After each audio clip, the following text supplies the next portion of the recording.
Bananeros y bananeras, estoy aquí en casa de Rubén Gisbert. Tengo el placer, el honor de poder hacer esta entrevista. Muchas gracias por concederla y por abrirme las puertas de tu casa.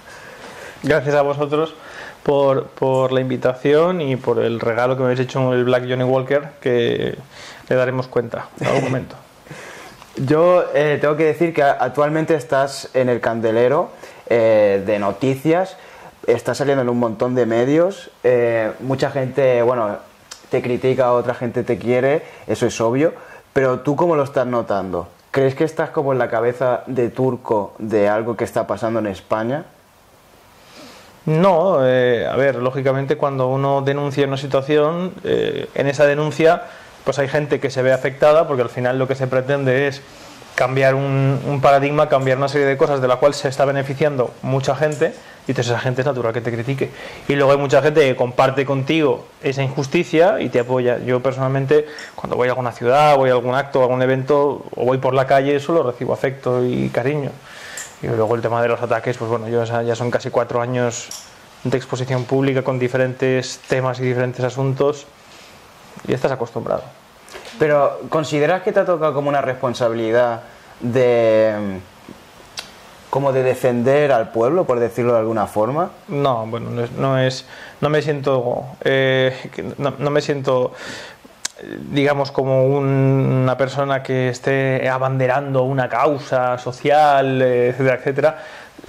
Entiendo que soy, digamos, la cabeza visible de una serie de puntos clave, como es la renovación, como es políticamente hablando, ¿no? La renovación, los cambios sustanciales, sistémicos que requiere nuestro país, pero lo que hago lo hago por mí, y lo he hecho por mí desde hace, no solamente desde que la gente me conoce en redes sociales.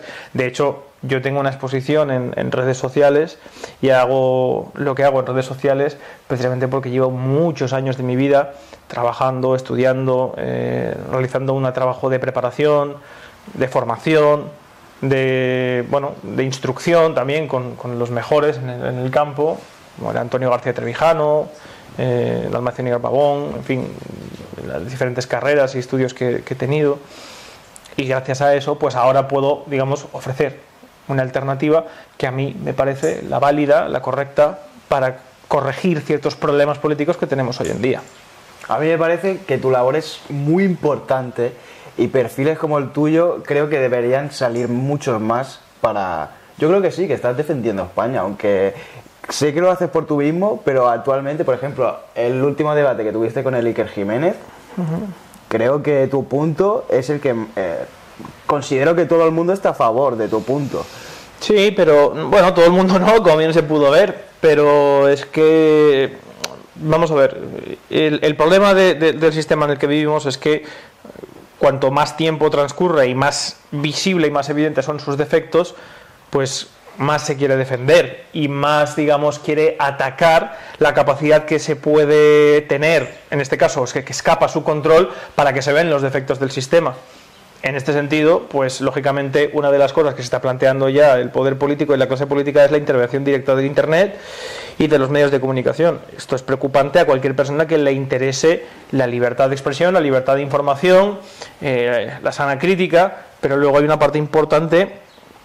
Esto lo he dicho muchas veces, que la gente se cree que cuando hay un golpe a la libertad, tanto política como la de los ciudadanos, la colectiva como en conjunto, hay colas y se colapsa todo de manifestaciones e indignación.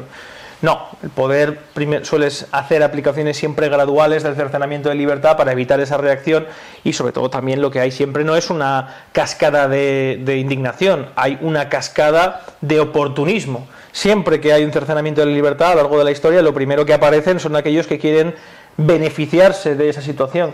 Y ha pasado siempre, en Roma, en Grecia, en los imperios, en Estados Unidos en Europa continental, con los estados totalitarios como el nazismo y el fascismo, y está pasando también ahora mismo con la gente que está justificando para los amantes de la libertad, injustificable, como es que el Estado tenga por primera vez implemente en vía administrativa un código de conducta para aquellos que se dedican simplemente a hacer una labor crítica y podrás estar a favor, podrás compartirlo o no, pero es que ahí está la gracia del fundamento de la libertad de información, desde Areopagítica de Milton.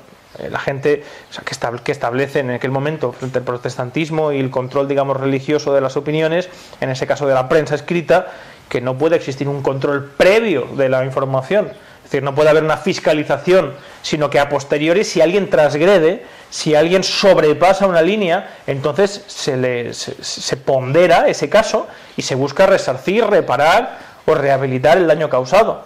En este caso, si se ha dicho una mentira, si se ha desinformado no atendiendo a los principios de veracidad, porque soy jurisprudencia para enterrar a uno, y yo la he tratado extensamente porque he llevado muchos casos de divulgadores y soy abogado de muchos divulgadores en enfrentamientos, por ejemplo, de conflicto del derecho a libertad de expresión, libertad, derecho al honor, etcétera, etcétera, ¿no? Entonces, eso el problema es que eso no se pretende llevar caso por caso, ni se pretende realmente fiscalizar cuando alguien ha transgredido, porque el problema no es que alguien transgreda, sino el problema es que la verdad está atacando los fundamentos del régimen del sistema político. Por eso se pretende simplemente establecer unos mecanismos que sean, en primer término, coactivos, o sea, hagan que la gente que se dedica a la libertad de información y de expresión se autocoarte para no entrar en una posibilidad en la cual el Estado te va a sancionar, y directamente pues la persecución y el cierre de aquellos que en primer término sean más peligrosos para el sistema, y además empezando gradualmente. Es decir, por ejemplo, en Europa se ha censurado RT y Sputnik. Yo no estoy ni mucho menos cercano de lo que se pueda defender de esos medios de comunicación, pero eso no significa que aplauda que se hayan cerrado. Pero ¿qué pasa? Como mucha gente no comparte lo que dicen esos medios, por estar vinculados al Estado ruso o lo que sea, mucha gente ha aceptado su cierre. Bueno, lo mismo va a pasar aquí.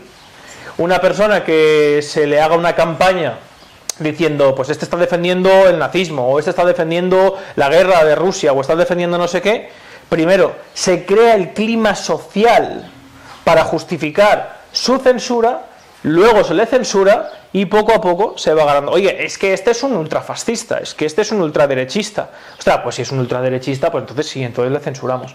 Y entonces una parte prevalente de la sociedad lo acepta. Así es como se han creado todos los atropellos a la libertad, empezando, repito, y el caso más extremo y más cercano que tenemos es la aprobación de las leyes de Nuremberg de la Alemania nazi. Previamente se convenció al pueblo alemán de que era víctima de un complot internacional judío que había provocado el sufrimiento del pueblo alemán después de la Primera Guerra Mundial, el pacto que culminó en digamos el condenar, el oprimir, poner la rodilla en el cuello al pueblo alemán después de la Primera Guerra Mundial, la inflación disparada, la pobreza, y entonces el nacionalsocialismo culpó en primer término al judaísmo, convenció a una parte prevalente de la sociedad alemana de que eso era así, y eso justificó, aplaudió, permitió socialmente la persecución, incluso la eugenesia de los judíos. O sea, entonces, ¿por qué crees? ¿Porque el pueblo español está dormido? ¿O por qué consideras que se aprueban este tipo de leyes? Siempre se dice, bueno, normalmente dicen que España es una dictadura como escondida, ¿no? Que no se dice públicamente, pero es una dictadura. ¿Por qué crees que se aprueban este tipo de leyes? ¿Porque el pueblo somos borregos o sabes lo que te digo? No, España no es una dictadura, España es una oligocracia, es un estado de partidos, es un régimen político que desde el clasicismo está catalogado que el poder se puede ejercer o bien por uno, que es la autocracia, o bien por un grupo, que es la oligocracia, o bien por todos, o fiscalizado por todos, que es la democracia. Perdón, venga, Pati. En España vivimos en la segunda categoría. Hay un grupo que son quienes controlan y quienes tienen toda la hegemonía política, que son los jefes de cada partido, en un sistema que se llama Estado de partidos. Entonces, ese es el régimen en el que vivimos. Perdón, es que cuando hay visitas se ponen muy nerviosos. Venga, Pati, pasa. Y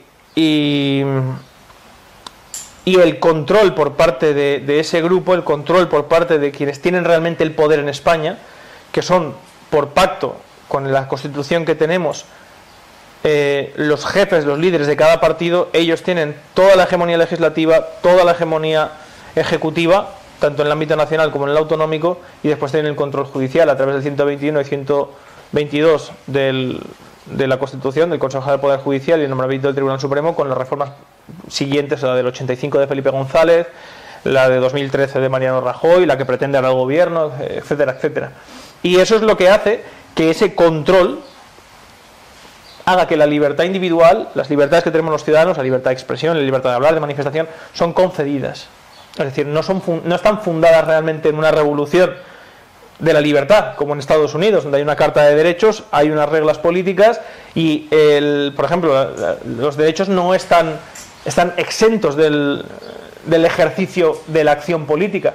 No puede un presidente de Estados Unidos atacar los derechos de los ciudadanos porque la libertad de esos derechos está fundada al margen de la acción política a través de la Carta de Derechos. Pues en España, como esto no opera, lo que hay es un batiburrillo, pero el control, el poder lo tienen los jefes de cada partido. A voluntad de ese poder se puede revertir, y es lo que se está haciendo. O sea, pero es por la corrupción que tiene España, me refiero, porque cuando un político... Es por el sistema político que tenemos, por el régimen político que tenemos, que es el mismo que el de la República de Weimar. La República de Weimar cristalizó en la Alemania de Hitler. Los sistemas donde gobierna un grupo, o bien puede haber en un momento dado una ruptura que dé el paso a la democracia, que es lo que pretendemos algunos, de manera ordenada, con alternativas, o sea, de manera seria, digamos, no con algaradas ni con aventurerismos, o bien puede haber una regresión y un retranqueo por parte del poder que frague todavía más en los fundamentos de la ausencia de libertad, que es lo que está pasando por parte del gobierno actual, pero porque el régimen lo permite y porque el régimen está estructurado como tal. Lo que pasa es que este régimen está pensado para el reparto, para el consenso, para que las diferentes fuerzas políticas controlen la libertad de los ciudadanos y se repartan el botín, porque al final las oligocracias, el fundamento de una oligocracia, de una oligarquía de partidos, un estado de partidos como el actual, es la corrupción. Es el reparto económico entre todos, que es lo que ha pasado de manera constante y sistemática en los 45 años que llevamos de régimen del 78. Por eso cada vez hay más inflación, cada vez hay más deuda, más presión fiscal, el 23% de los jóvenes no tienen porvenir, futuro, ni pueden acceder a una vivienda. Eso es consecuencia directa del ejercicio de la política en el reparto de la clase política de la tarta del Estado.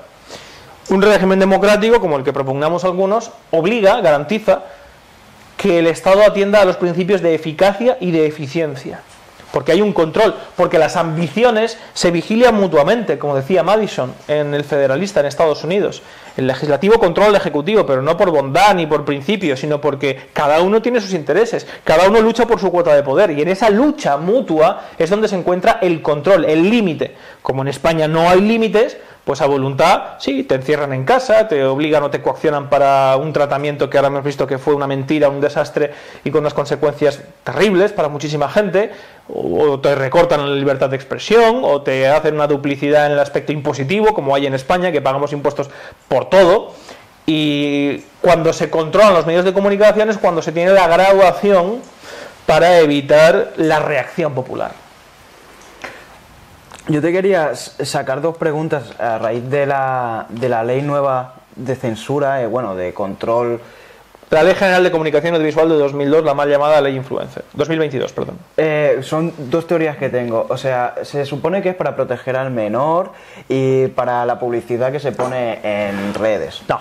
Los fundamentos de dicha ley encuentran su origen en una transposición de la Directiva Europea 2018. Es una directiva que lo que pretende por primera vez es regular en igualdad de condiciones las plataformas con los medios de comunicación, con las televisiones. Y eso yo creo que no hay ningún problema. Es decir, los estados quieren tener bajo el mismo, bajo los mismos estándares legislativos, YouTube, Twitch, Facebook, en fin, TikTok, y también Mediaset, A3 Media, etcétera, etcétera. Tanto desde el punto de vista económico, es decir, desde los anunciantes, porque cada vez más anunciantes se están yendo a las plataformas de intercambio de vídeo. Eso hace que los medios de comunicación tradicionales, que dominan y controlan la opinión pública, tengan menos ingresos, por lo tanto tienen menos preponderancia, tienen menos capacidad de influir en la sociedad.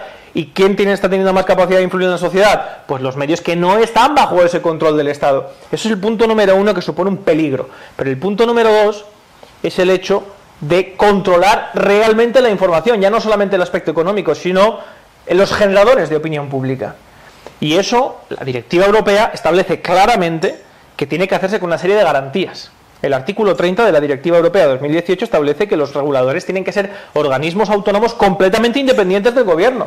La CNMC, la Comisión de Consumo y el Ministerio de Transformación Digital es el gobierno de España. Eso aquí en España se lo han pasado por el forro no voy a decir, de Arco del Triunfo. Pero mucho peor que eso es el artículo 94 de la Ley General de Comunicación Audiovisual del año 2022, que es la que ha generado el Real Decreto que hay ahora. El Real Decreto que se ha hecho ahora se ha hecho simplemente para establecer unos baremos de aplicación del artículo 94 de esa ley. Y el artículo 94 de esa ley, ¿qué es lo que dice? Algo muy interesante.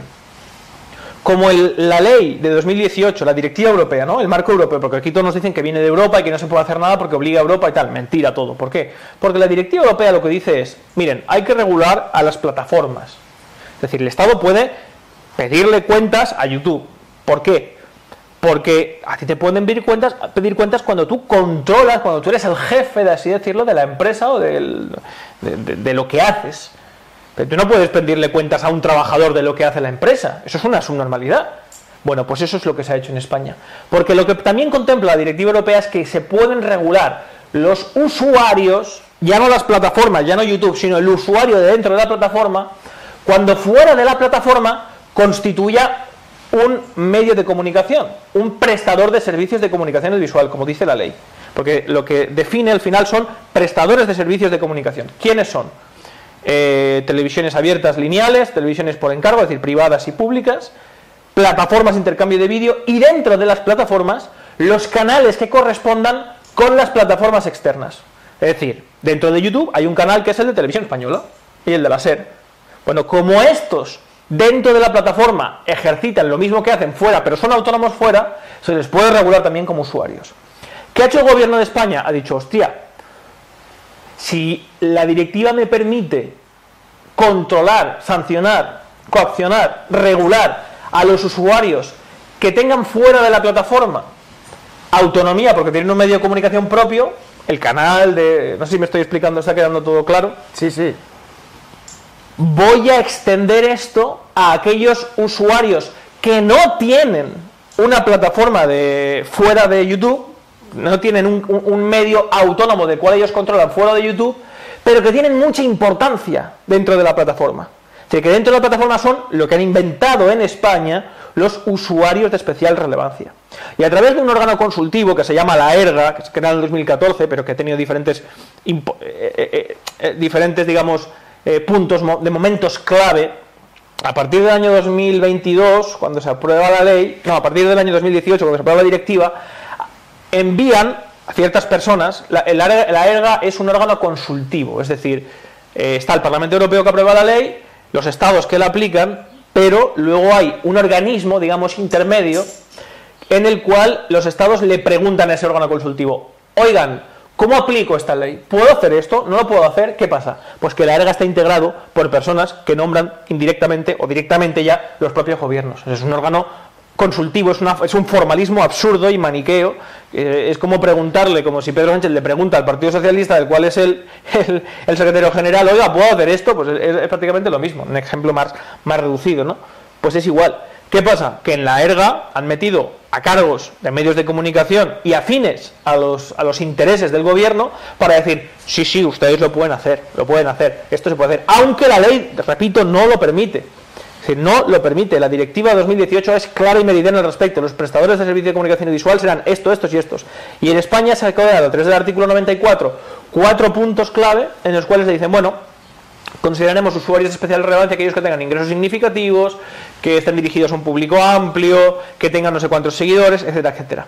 Como eso se quedó en abierto, no se había definido como tal, nadie dijo nada. ¿Qué pasa? Ahora, que cada vez es más importante, se ha hecho un reglamento donde se definen esos 4 puntos.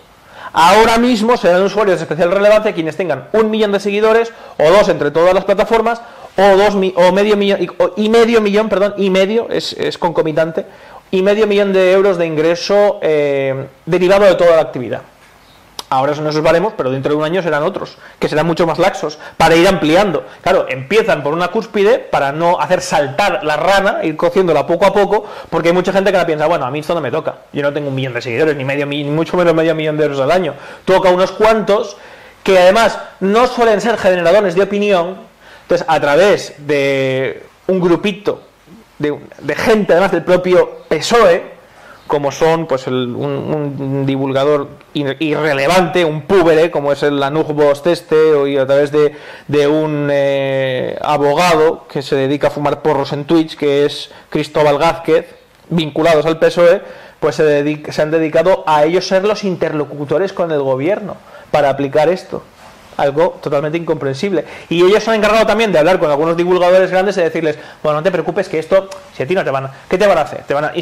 Te inscribes, en el ámbito... A ti les importa, en tu caso, en el ámbito de la publicidad, ¿no? Al Chocas, a Jordi Wild y a estos, en el ámbito de la publicidad, que digas que no hagas publicidad encubierta de nada, hay 4 o 5 cosas y ya está, y te van a dejar en paz. Vale, muy bien, dentro de un año, o 2 o 3, cuando los criterios sean más bajos, entonces ya habrá habido una aplicación. Ya habrá habido unos divulgadores grandes que lo han aceptado, que se han inscrito, que lo han llevado a cabo. Cuando empiecen realmente los órganos de control, los códigos de conducta, a aplicar sobre aquellos que sí son generadores de opinión, habrá antes un periodo en el cual habrá habido una legitimación por una parte importante de Internet que habrá aceptado esas reglas. Ese es el camino que están siguiendo. O sea, pero yo lo que entiendo, sé que esa ley es un abuso, porque es un abuso, pero yo lo que no entiendo... O sea, tú llevas 2 o 3 años o más anunciando esa ley. Fuiste la primera persona en España en como sacarla a la luz. Esa ley se aprobó... Es que si yo no hubiera hecho un análisis de esa ley y los vídeos que he hecho, y perdónenme humildemente, nadie se hubiera enterado de nada. Nadie. Pero entonces que hay muchos, estos del PSOE, que están calmando, digamos, a mucha gente en Internet diciendo, no, Rubén es un alarmista, Rubén lo que quiere son visitas, está haciendo esto para generar polémica. Yo lo único que hago es apuntar a la ley. Yo no estoy interpretando. Acuden ustedes a la ley, lean el artículo 15 de la ley, lean el 155 de la ley, que es el régimen sancionador, y ahí, pero como nadie lee nada, ni le interesa nada, le preguntan a su gestor, y el gestor lo único que hace es decir, bueno, sí, no te preocupes, porque esto lo único que afectará económicamente es que tienes que tal, pues nada, no ven el camino real que hay en poco a poco ir controlando la opinión pública en Internet. Pero esto pasó igualmente en la tele. La tele en los años 60-70 era una cosa, se hacían programas maravillosos y fantásticos, como el de José Luis Balbín, y poco a poco la regulación y la inmiscuición del Estado en las diferentes cadenas fue quitando programas, fue quitando tal. Hoy era uno, el resto se callaban porque no le tocaban su programa, total, luego el otro, y hoy la tele es un estercolero y una escombrera, que da asco, ni siquiera cuando vas a algún sitio y está encendida. Pues en eso se convertiría Internet. Yo más de lo que estoy haciendo, yo creo que no puedo hacer, así que dependerá de lo que quiera hacer la gente en redes sociales. Pero por lo que entiendo, es como el fin de la libertad de expresión, literalmente se termina aquí, es el final. En España sí. Vale, y ahora mi pregunta es el inicio. Es el inicio. O sea, porque claro, lo que justifican algunos es como si, mira, a partir de ahora yo voy a poder entrar en tu casa cuando yo quiera. Pero oye, que no voy a entrar. Es que están jugando a eso. Yo cuando quiera voy a poder entrar en tu casa y coger lo que quiera. Pero oye, que simplemente por tu seguridad. Porque tú viajas mucho, no estás, entonces de vez en cuando pues alguien tiene que cuidar de las cosas, tal, pero que no voy a entrar y mucho menos voy a coger algo para... Ya, pero ¿te habilita eso? Yo no quiero, o sea, de lo que estamos hablando es, señores, esta ley se ha hecho con una finalidad clara que habilita algo peligrosísimo. Y eso no se hace de manera casual. Es que los que hemos estudiado historia política y hemos visto cómo se hacen estas cosas, nada se deja al azar en la política. Nada se hace de manera baladí. Esto se hace con una intención.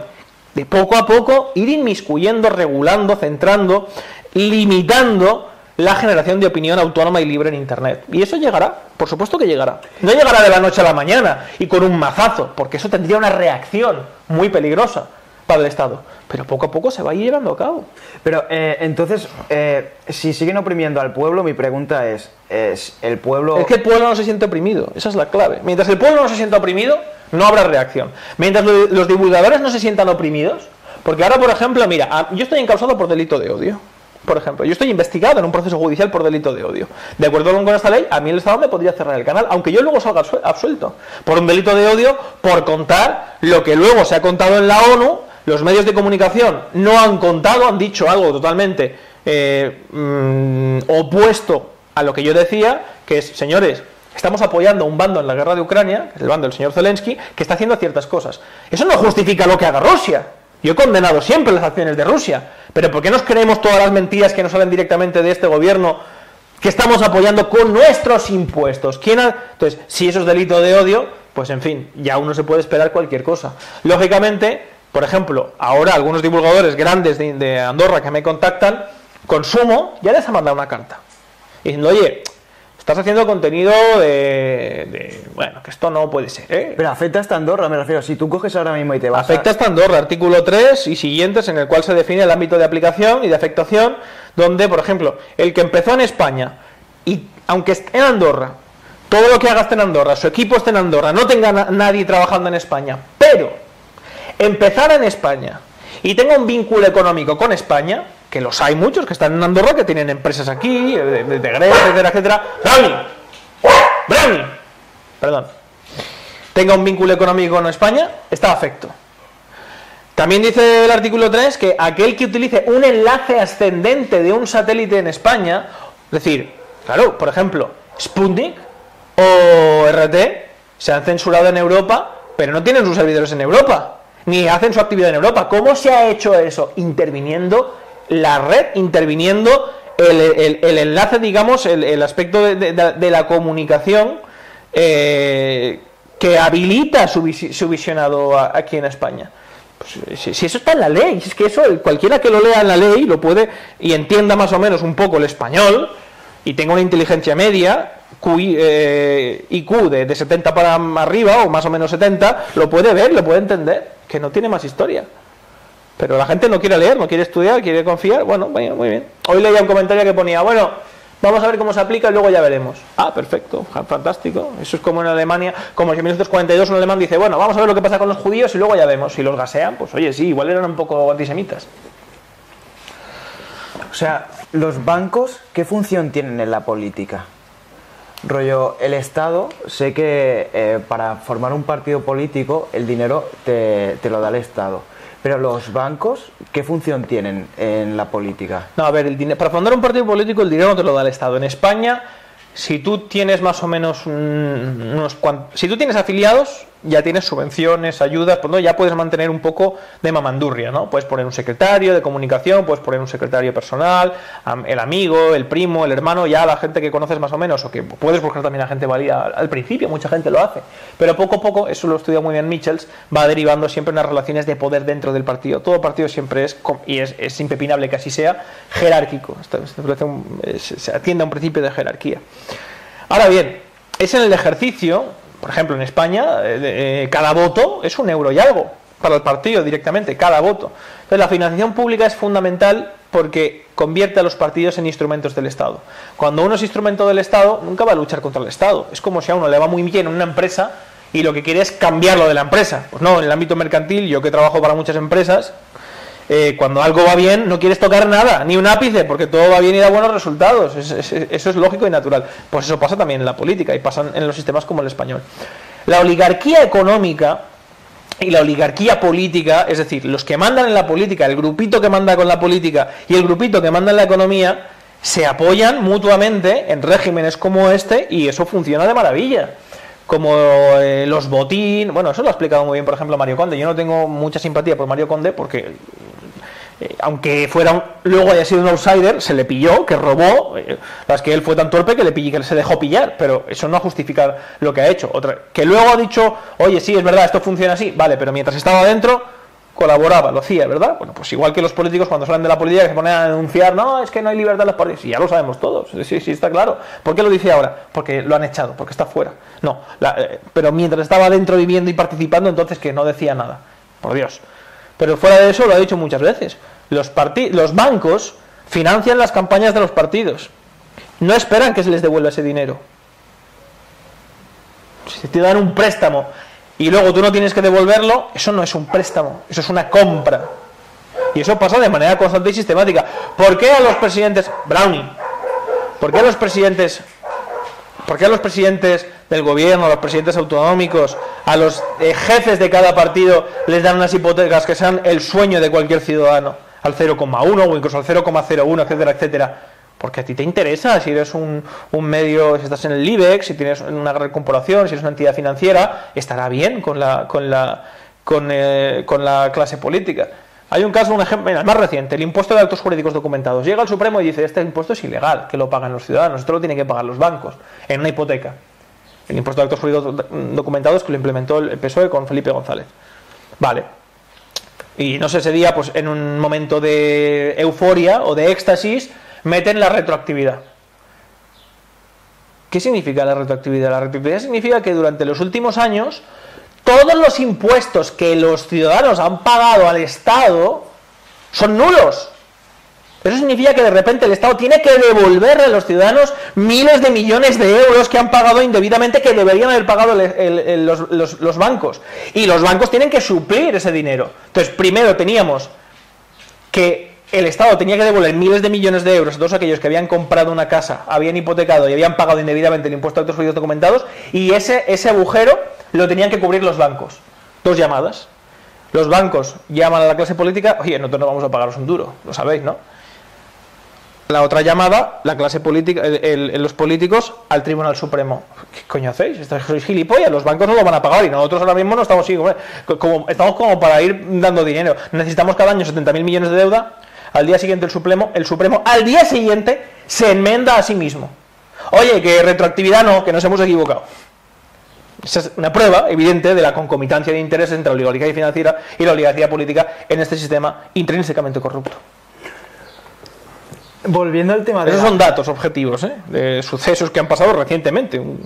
Pero bueno, están los casos Filesa, en fin, los que tenemos un poco de memoria sabemos que esa corrupción es constante y sistemática en este sistema político, en este estado de partidos. Volviendo al tema de la ley, yo te quería sacar una cosa que tengo en la cabeza. Internet se creó como para poder ir en contra, en parte, un poco del sistema, ¿no? No, bueno, Internet no se crea para eso. Internet se crea como una red de comunicación y como un experimento. Sí, pero me refiero, origen. Ahí empezó luego la piratería, ¿no?, de películas, luego empezó la piratería de videojuegos, un montón de cosas. Luego la Deep Web, pues se supone que las criptomonedas nacieron como de ahí, de una economía profunda que había en la Deep Web. Luego como salían defensores en vídeos, en foros, etcétera. Mi teoría es, si siguen oprimiendo al pueblo por A o por B, en plan, en Internet hay un punto que no hay ley, ¿sabes? Está el anonimato... Pero eso ha pasado siempre. Mira, siempre que se establece una innovación tecnológica, en el ámbito que sea, y sobre todo en el ámbito en el que tú hablas de la interrelación entre los seres humanos, se hace con un principio que el ser humano siempre tiene por el hecho de haber nacido como un animal, como cualquier otro. Pero en el ámbito social, ¿cuál es la plasmación de ese aspecto intrínseco natural? La independencia y la libertad. El ser humano siempre tiende a buscar la independencia y la libertad. Bueno, cuando se inventó la imprenta pasaba lo mismo. Se empezó a imprimir de todo hasta que llegó el poder y dijo, oiga, esto no puede ser. Están sacando aquí libros contra el Estado, en ese momento el control controlaba el Estado, generalmente la Iglesia Católica. Entonces se censuraba la imprenta. Ha pasado después con la radio, ha pasado después con la televisión. Ya, pero, y ahora pasa con Internet. Pero aquí me refiero, hay comunidades de... En aras siempre de la seguridad. Siempre en aras de la seguridad y de proteger al ciudadano. Pero me refiero, hay comunidades de hackers, de gente anónima, en plan, que puede hacer ataques masivos, no sé, hasta el propio Estado. Me refiero, se ha visto incluso, no sé, en Estados Unidos hay hackers que han robado información, me refiero... Sí, pero esos son casos muy puntuales, ¿no? Como el señor bueno, que aquí está en Rusia. España está el Alcasec, que... Sí, me refiero como los que han desclasificado archivos en Estados Unidos, o los que han filtrado información de los servicios de inteligencia que han demostrado operaciones encubiertas de los gobiernos, intenciones que no son las... O sea, si realmente tuviéramos acceso hoy a las reuniones y a las conversaciones privadas que se producen en Moncloa, de las intenciones del presidente del gobierno, pues la gente obviamente saldría a quemarlo todo. Pero claro. Eso igual saldrá dentro de 30, 40 años por algún alma cándida o por alguien, pero esos son aspectos muy puntuales. Realmente la irreverencia de manera idealista, que es lo que tú planteas, no ocurre casi nunca, a menos que algún outsider o una persona quiera, movido por algún sentimiento de justicia o de venganza o de lo que sea, lo haga. Lo habitual en esos casos ataques informáticos, etcétera, etcétera, que siempre están dirigidos. Siempre hay diferentes bandos, diferentes grupos de poder, hay una lucha constante por diferentes fuerzas que están constantemente operando en la sociedad, en el ámbito económico, en el ámbito político, en el ámbito social, y utilizan todos los medios. Y en el ámbito de Internet y electrónico, pues también hay ese tipo de confrontaciones. Pero no se van a unir de repente todos los jaques por la libertad y por tal. Sí, ha pasado con el comercio en Internet, ha pasado con muchas cosas. Y al final, quien tiene todos los medios y que tiene... En último término, el que tiene el poder último, como dice Max Weber, la soberanía, el poder en último recurso, siempre gana. Y ese siempre, en el día de hoy, es el Estado. A menos que el Estado esté limitado y controlado, que es lo que pretendemos algunos. O sea, por lo que entiendo, la única forma es meterse a la política. No, meterse a la política no. Yo creo que hace falta una movilización y una organización civil. O sea, creo que los ciudadanos en España y en muchos países de Europa tienen que empezar a organizarse al margen del Estado, al margen de partidos, al margen de sindicatos, y empezar a plantear, como pasó otrora, por ejemplo, en el siglo XIX, donde se conquistaron los derechos laborales, etcétera, etcétera, plantear medidas de presión desde la sociedad civil, al margen de partidos, al margen de las estructuras del Estado. Eso es muy difícil, pero algunos lo estamos intentando. Yo ahora te quería decir una frase que siempre se dice aquí en España. Más que nada la gente mayor lo ha escuchado. Gente rollo por encima ya de 40 y pico, 50. No todo el mundo la dice, pero esto con Franco no pasaba. ¿Qué opinas de esa frase? ¿Por qué se dice eso? Como que está como coloquial... Sí, como coloquialmente metida en... Sí, bueno, pues yo creo que hay mucho desconocimiento de lo que era el franquismo, y también hay, a ver, yo creo que una parte es friquismo, quiero decir, es una frase que hasta cierto punto es graciosa porque se ha oído y se plantea, digamos, como un meme. Yo creo que es un meme esa frase, y la gente que lo dice en serio, pues eso, o bien porque apoya el cercenamiento de la libertad. O sea, el franquismo, por ejemplo, yo presido una asociación que fundamentalmente nació contra el franquismo, pero no nació contra el franquismo, es contra la figura de Franco. Nació contra Patito, ahora no puedes, ahora no, que le gusta ponerse debajo de la camiseta, sino contra la libertad. El franquismo, claro, estaría muy bien para la gente que vivía bien bajo esos estándares impuestos desde el Estado, de la familia católica, de no tener, digamos, la inquietud política de experimentar ciertas vías, de que el poder estuviera controlado y limitado, etcétera, etcétera. Y habrá gente que esté... Pero ¿cómo justificaban los franquistas? Desde el periodismo, por ejemplo, Emilio Romero, que era uno de los periodistas del régimen, etcétera, etcétera, con las obras, que es de donde viene esa frase. Es decir, bueno, sí, bajo Franco no hay libertad de expresión, no hay, aunque hay dos franquismos, digamos, está la dictadura y la dicta blanda, hay dos periodos, el final, digamos, donde, digamos, se era más permisivo, ¿no? Pero no dejaba de ser una dictadura. Bueno, en cualquier caso, cuando se justificaba el franquismo por las obras, se justificaba por los datos.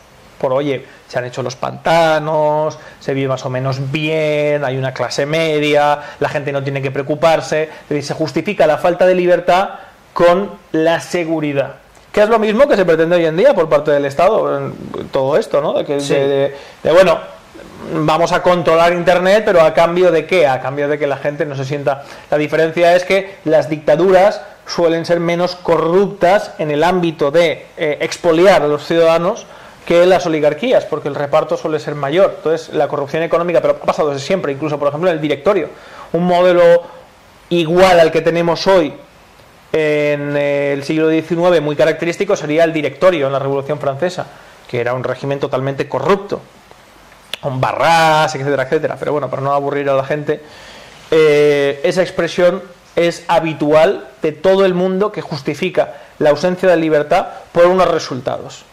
Como la gente que hoy en día justifica la falta de libertad que se está implementando por los resultados de combatir el fascismo, combatir el liberalismo, combatir no sé qué, pues también lo hay en la vertiente contraria. Hay incluso un escrito de Hayek en un periódico muy famoso que justifica la dictadura de Pinochet. Mientras haya libertad de mercado, me parece bien que haya. Prefiero una dictadura, dice Hayek, donde haya libertad de mercado que una democracia donde no la haya. Claro, Hayek y la escuela austríaca saben de la democracia lo mismo que yo sé de folclore del Tíbet. Nada. Yo quería sacar dos temas. Ahora, con esta ley, se dice que hay dos bandos, ¿no? La gente que va a tener pagas por el... O sea, y no lo digo gratuitamente. Yo he leído a Hayek, he leído a Otto von Mises, y desde el punto de vista filosófico, tienes puntos de vista muy interesantes, pero desde el punto de vista político, porque recordemos que la política no es la teorización, la política es el ejercicio del poder. Cómo se ejerce el poder, el aspecto práctico, la acción, lo terrenal, no lo filosófico, lo etéreo. Ahí la escuela austríaca no tiene nada que hacer. El liberalismo, donde se ha aplicado y donde se ha desarrollado de manera política, es en Reino Unido. Ahí es donde se encuentran los fundamentos del liberalismo. Desde Stuart Mill, Walter Bagehot, los grandes economistas y los grandes... Walter Bagehot, el director de The Economist, por ejemplo. Y ahí es donde se encuentran los fundamentos del ejercicio de la política en la ideología liberal. Porque ahora hay mucha moda con el tema de la escuela austríaca, que está muy bien y tiene cosas muy interesantes, pero en el ejercicio de la política siempre hay que acudir el aspecto, digamos, político, el ejercicio de la política del liberalismo es en Reino Unido. Yo te quería sacar... Se dice que van a haber dos bandos actualmente como de youtubers. Personas que puedan llegar a tener pagas por el propio Estado, por todo este tema de la ley. ¿Ya la hay? Eso ya lo hay. Ya ha salido publicado. La Comunidad de Madrid paga a gente que se vio directa o indirectamente beneficiada. Lo publicaron el otro día, pero también lo hace el PSOE, lo hace todo el mundo, lo hace Vox también. Mira, por ejemplo, información que sea pública, ¿no? Para no difamar a nadie, aunque eso, bueno, lo sabemos ya todo el mundo quién está quién. Pero por ejemplo, Bertrand Endongo es asesor de Rocío Monasterio. Le paga Vox, por eso hace lo que hace. Aparte de que pueda comulgar lo que sea, pero es una persona que está.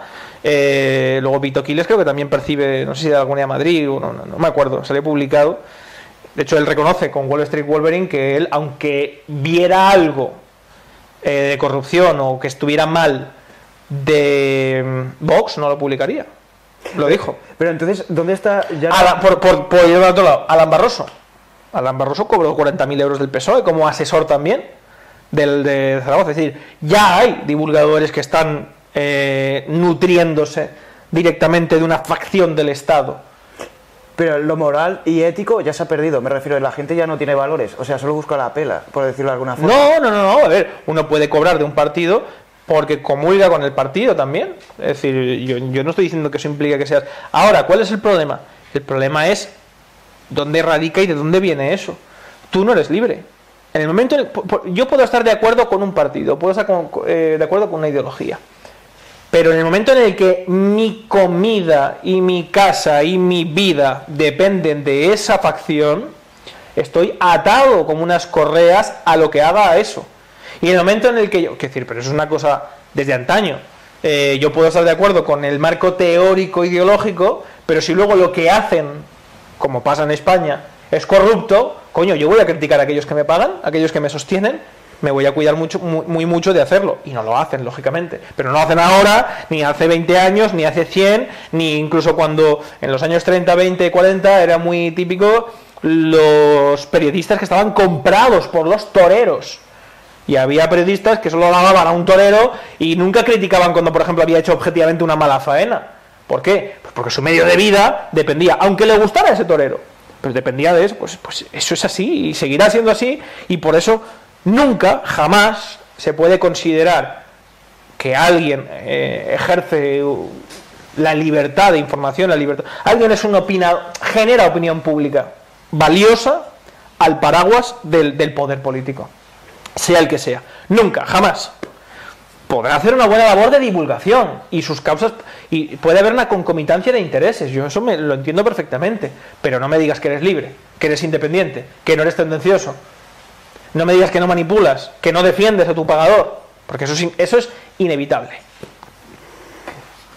Ya ahora cambiando de tema, Cuando, por ejemplo, una persona normal, trabajadora de familia obrera, cuando le pasa algo por parte del Estado, una denuncia o algo, por ejemplo, imagínate lo que te ha pasado a ti, difamación o en otro tipo, tienes que tener dinero para poder defenderte para esa denuncia, creo yo, ¿eh? Por ejemplo, una familia trabajadora, para poder, por ejemplo, una empresa o algo, o ha pasado algo y sabes que ha hecho algo ilegal, ¿cómo llegas a, no solo con el Estado, te estoy diciendo, cómo llegas a el pueblo a defenderse del propio Estado y cómo te defiendes de un abuso? ¿Sabes? No sé si me estoy explicando Sí, bien. bueno, hay una serie de baremos para establecer la asistencia jurídica gratuita, que son paupérrimos, porque básicamente o vives en la medio indigencia o no tienes asistencia jurídica gratuita, que es algo que habría que revisar.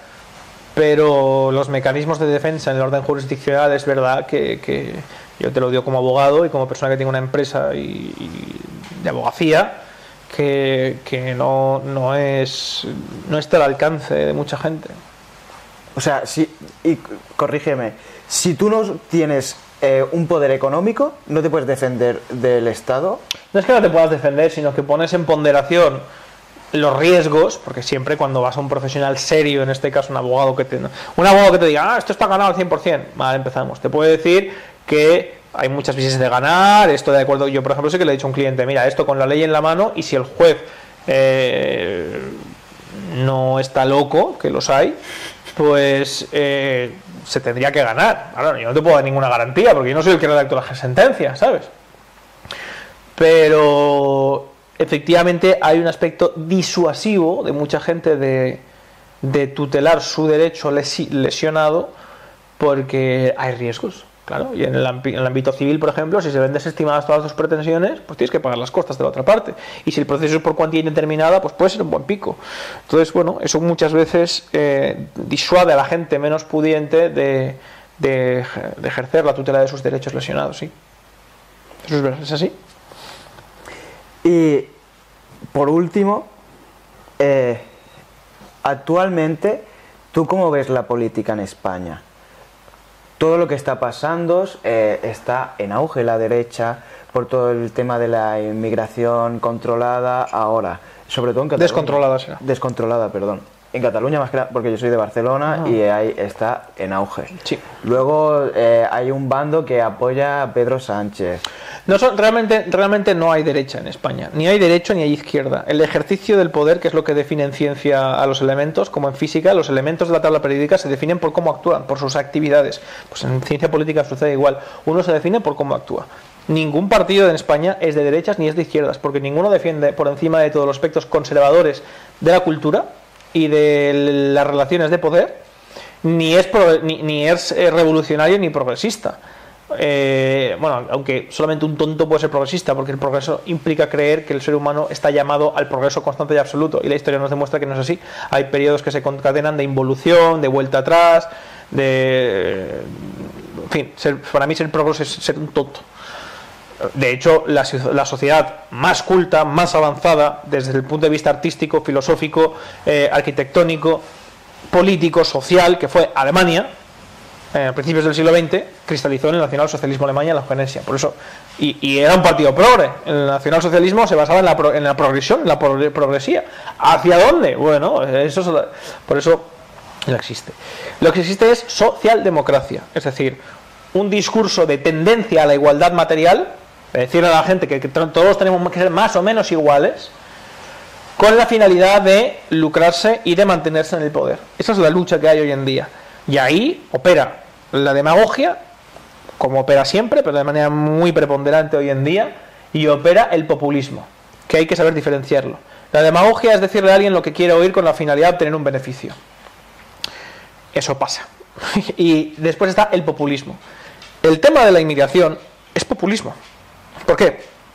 El populismo, que tiene su nacimiento como corriente en Estados Unidos y después en la Revolución Francesa, pero por ejemplo un presidente muy populista fue Andrew Jackson en Estados Unidos, que hizo unas barbaridades enormes con el tema de los bancos, en fin, los 13 bancos de Estados Unidos, la Reserva Federal, etcétera, etcétera. Daría para hablar horas de esto, pero el populismo se fundamenta en llevar a cabo una medida política simplemente porque puede ser aplaudida por una parte de la ciudadanía, que eso es demagogia, pero sin tener en cuenta el daño que se genera con ella. Por ejemplo, hoy en día hay un problema cultural en España, vamos a decirlo así, ¿no? Como dirían algunos, con el islamismo, con lo que sea. Cerramos fronteras. Eso sería un daño muy grave para España a nivel económico. Eso es populismo. Porque no está previendo que, tratando de proteger a la sociedad de un mal, como puede ser el conflicto social, genera otro más grave todavía. Eso es populismo. Lo digo para diferenciar, la gente sepa, porque si utilizan estos términos alegremente, la gente no sabe, no estudia, no sabe de qué dónde viene. Bueno, hay populismo. Hay algunos casos que no sé si es demagogia o populismo, porque sinceramente yo no estoy a favor de las fronteras abiertas, creo que tiene que haber una regulación, pero también es cierto que la baja natalidad, la opresión constante por parte del Estado y de este sistema al conjunto de la ciudadanía y de la gente que vive aquí, de los nacionales, está haciendo que no puedan tener hijos, no tengan acceso a una vivienda, no puedan aportar al crecimiento social, y necesitamos inmigración. Necesitamos inmigración preponderantemente, y de hecho es falso que la principal inmigración española venga de África. La principal inmigración a día de hoy a nivel estadístico viene de los países de Hispanoamérica, del otro lado del Atlántico. Son la principal comunidad que tenemos aquí, por suerte, porque con ellos sí tenemos un vínculo cultural que es mucho más fácil su integración, etcétera, etcétera. Pero el problema que tenemos de base es que, me preguntabas cómo veo la situación política respecto a la inmigración. El problema que tenemos de base es que tenemos un Estado que solamente piensa en sobrevivir a nivel económico, que cada vez crece más su gasto, que cada vez crece más su deuda. Debemos ya, depende de la fuente, 1,5 billones o 2 billones de euros. Ya vamos por 1,6 o 2,1, una deuda impagable. No solamente eso, sino que además la están aumentando. Cada año, este año, los presupuestos son más grandes que el anterior. El del anterior más grandes que el anterior. Y los del año que viene serán más grandes que los de ahora. Porque el Estado, sin límite y control, como es este, solo hace que crecer. Bueno, eso solamente lo pueden mantener, parchear, con inmigración masiva. Por eso hay un plan en España, aprobado por el gobierno, por el PSOE, que se llama España 2050. Que pasa por traer, eso es público, eso está en el gobierno de España, publicado como un plan. Busquen ustedes, España 2050, que pasa por traer en España, de ahora a 2050, 30 millones de personas mínimo. Mano de obra no cualificada, esclava prácticamente, que sea la que sustente, precarice además, devalúe los trabajos, pero ingrese una masa que contribuya a la estabilidad del sistema que tenemos en España a través de las cotizaciones, etcétera, etcétera. Aunque mucha parte de eso, bueno, eso daría para abrir otro debate, ¿no? Eso también es un problema muy grave. O sea, eso es populismo en el sentido, pero ni siquiera como tal, porque no se hace porque es una medida popular, que es lo que se funda de populismo, sino que es una traición absoluta a lo que es España y a la supervivencia de nuestro país, porque va a ser un problema muy grande. Va a ser un problema muy grande, pero no solamente desde el punto de vista cultural, sino de tener aquí en 20 años 30 millones de personas en una situación X, con una incógnita absoluta, sin un plan ninguno de absorción, de integración, con una vivienda cada vez más disparada. Quieres tener 30 millones de personas, pero no hay vivienda, no se construye. ¿Dónde van a vivir? ¿Cómo van a vivir? Etcétera, etcétera. Nadie se está planteando todo eso. Y no se está planteando todo eso porque la respuesta, al final, disculpa que me haya extendido tanto, es que la política en base a la inmigración está siendo no irresponsable, está siendo suicida. Suicida. O sea, me ha gustado mucho lo que has dicho, que no es que exista la derecha o la izquierda. Me ha gustado mucho lo que has dicho, que es como el populismo. Eso, si te digo la verdad, he aprendido mucho con esta entrevista. Chavales, hasta aquí el vídeo. Muchas gracias a Rubén por su tiempo y por abrirme las puertas de tu casa y todo, la verdad. Gracias. Para mí me pareces el puto amo, lo tengo que decir. Eres un crack. Bueno, gracias. No es así, pero gracias. Y nada, chavales, like y subs, nos vemos en próximos vídeos y adiós. Hasta luego.